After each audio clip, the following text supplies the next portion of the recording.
Hi అండి. ఆలస్యం చేయకుండా కథలోకి వెళ్ళిపోదామా మరి. మా స్టీమరు కూడా నేను భయపడ్డట్టు కెరటాల మీద ఆకాశ మండలానికి ఎగురుతూ పాతాళానికి దిగుతుండకుండా కొంచెం ఇంచుమించుగా కదలకుండానే ఉన్నది. ఇదంతా చూస్తేనే నేను ఇదివరకు ఇన్నదంతా అబద్ధమని తేలింది. ఇప్పుడు ప్రాణభయమేమీ లేదని ధైర్యం కలిగింది. మళ్ళీ తిరిగి ఇంటికి వెళ్ళవలసిన అవసరం లేదు కదా అనుకున్నాను. దానితోటి కొంత ధైర్యము తెచ్చుకొని తలనొప్పి ఇంకా బాధిస్తున్నా అందరితో పాటు నేను లేచాను. పైకెక్కడానికి లేచి నా సామాను దగ్గరికి వెళ్ళి తీసుకోబోయాను. అక్కడొకతనుండి నేను వెళ్ళవచ్చునని, సామాను వెనక నుంచి వస్తుందని చెప్పాడు. సామానంతా అలా విడిచిపెట్టి వెళితే ఏం కొంప మునుగుతుందో అని భయపడ్డాను. మళ్ళీ వాణ్ణి ఒక మాటు సామాను జాగ్రత్తగా వస్తుందా అంటే వస్తుంది అని ధైర్యం చెప్పాడు. ఇది కాకుండా తక్కిన వాళ్ళంతా కూడా వాళ్ళ సామాను విడిచిపెట్టి వెళ్తున్నారు. అందుచేత పర్వాలేదు కదా అనుకొని అంతసేపటి నుంచి చేతిలో ఉన్న దరసాని టోపీ మటుకు పుచ్చుకొని తక్కిన వాళ్లతో పాటు నేను నిమ్మలంగా పైకెక్కాను. ఆఖరు మెట్టి మీదకెక్కి లోపలికి తొంగి చూసేటప్పటికి నాకు చాలా ఆశ్చర్యం వేసింది. మామూలు రాదారి పడవల కంటే బాగా పెద్దగా ఉండి 2-3 పెద్ద పెద్ద హాళ్ళు, అందులో బల్లలు ఉంటాయి కాబోలు అనుకున్నాను. తీరా చూస్తే ఇదొక పెద్ద మహారాజ భవనంలా ఉన్నది. లోపలంతా చక్కని దీపాలు, నేల మీద తివాసులు, గొప్ప గొప్ప సోఫాలు, కుర్చీలు, బల్లలు సమస్తము ఉన్నాయి. ఇంకా మంచాలు, పరుపులు వేసి పడుకోవడానికి వేరే గదులు, స్నానాల గదులు, పాయఖానాలు, వంటిళ్ళు, భోజన సావిళ్ళు అన్నీ వేరువేరుగా ఉండేటట్లున్నాయి అనుకున్నాను. అయినా మళ్ళీ ఎంత పెద్ద స్టీమర్ అయితే మటుకు ఇవన్నీ ఎలా ఉంటాయి? ఈ ఒక్క గది మటుకు పైకి రాగానే దర్జాగా కనబడ్డానికి ఇలా కుర్చీలు బల్లలు వేసి ఉంటారనుకున్నాను. నేనక్కడ నిలుచొని ఊరికే అలా ఆశ్చర్యపోతూ ఉంటే ఒక పెద్ద మనిషి వచ్చి నన్ను పలకరించాడు. నేనెక్కడికి వెళ్తున్నానో అడిగి తెలుసుకొని తను నేటాలు వెళ్తున్నానని, చాలాసారి ఇదివరకు వెళ్ళానని, దేశాటనం చాలా మంచిదని ఇంకా ఏమిటో మాట్లాడాడు.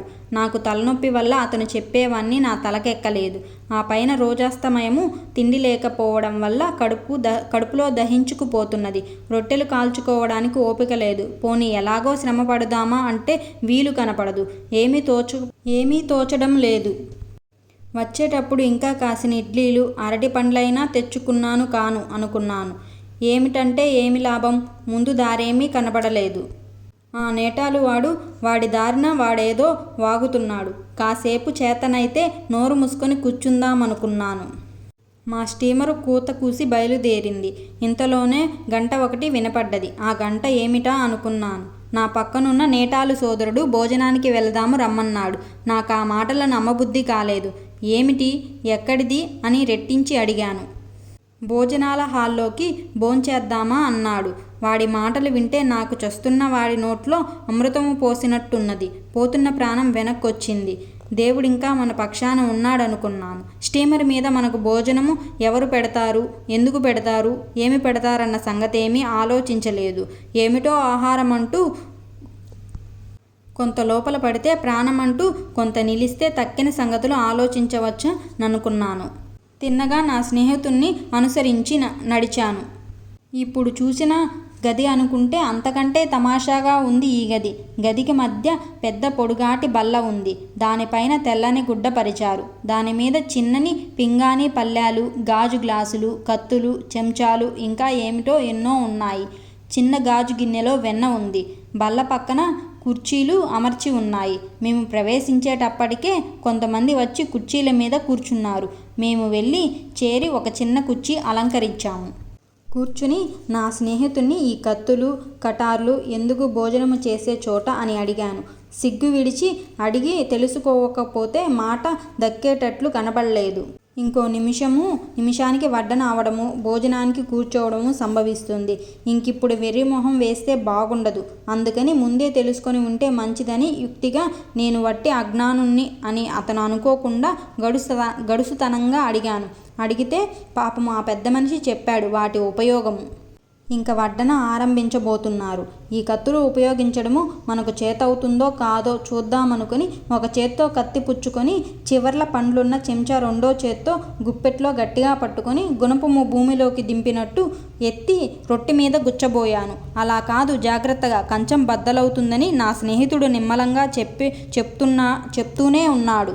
ఆ మాట నేను వినిపించుకోలేదు. ఇంతట్లోకి వచ్చే ప్రమాదమేమిటి? ఈ మాత్రము చేత కాకుండా ఉంటుంది గనుకనా? ఇదొక పెద్ద బ్రహ్మవిద్య ఏమిటనుకొని రొట్టె మీదకి నా శక్తి కొద్దీ గభీమని దింపాను. కూర్చున్న వాళ్ళంతా ఊపిరి బిగబట్టుకొని ఏం జరుగుతుందా అని చూస్తున్నారు. దింపేసరికి తలనొప్పిగా ఉండడం చేతనో ఏమో కానీ గురి తప్పి రొట్టె చివరి తగిలి దాని మీద నుంచి జారిపోయి కంచమంచుకు తగిలి దాని మీద నుంచి కూడా జారిపోయి బల్లకు గుచ్చుకుంది.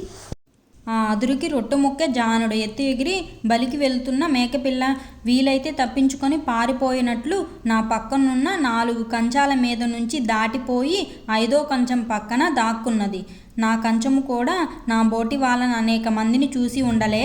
అయినా కంగారుపడి వచ్చి నా ఒళ్ళో పడ్డది. అంతవరకు ప్రమాదమేమీ కలగలేదని సంతోషించాను. కంచము కింద పడితే 2 చెక్కలయ్యేది. దాని ఖరీదు ఏ అనానో బేడానో అయినా వీళ్ళు వచ్చి 2 రూపాయలో 3 రూపాయలో తెమ్మంటే చచ్చినట్లు ఇచ్చుకోవలసిందే గదా.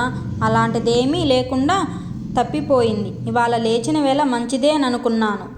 నా పక్కన ఉన్న వాళ్ళంతా నవ్వడం మొదలుపెట్టారు. ఎందుకు వస్తుంది నవ్వు అలా ఆస్తమానము? అయినదానికి కానిదానికి ప్రమాదో దిమతామపి అన్నారు. ఎవరికైనా వస్తుంది పొరపాటు. ఏమిటి దానికి? ఒళ్ళో పల్లెము తీసి మళ్ళీ బల్ల మీద పెట్టాను. అసలు దహించుకుపోతున్న ఆకలికి తోడు వీళ్ళు నవ్వడంతోటే నాకు కోపం వచ్చింది. ఇప్పుడూరుకుంటే ఇంకా పరాభవం ఉంటుందనుకుని మళ్ళీ ఇంకో రొట్టె ముక్క చేత్తో తీసుకుని దేవుడిచ్చిన చేతులుండగా ఈ విధవ కత్తులు అవి ఎందుకు?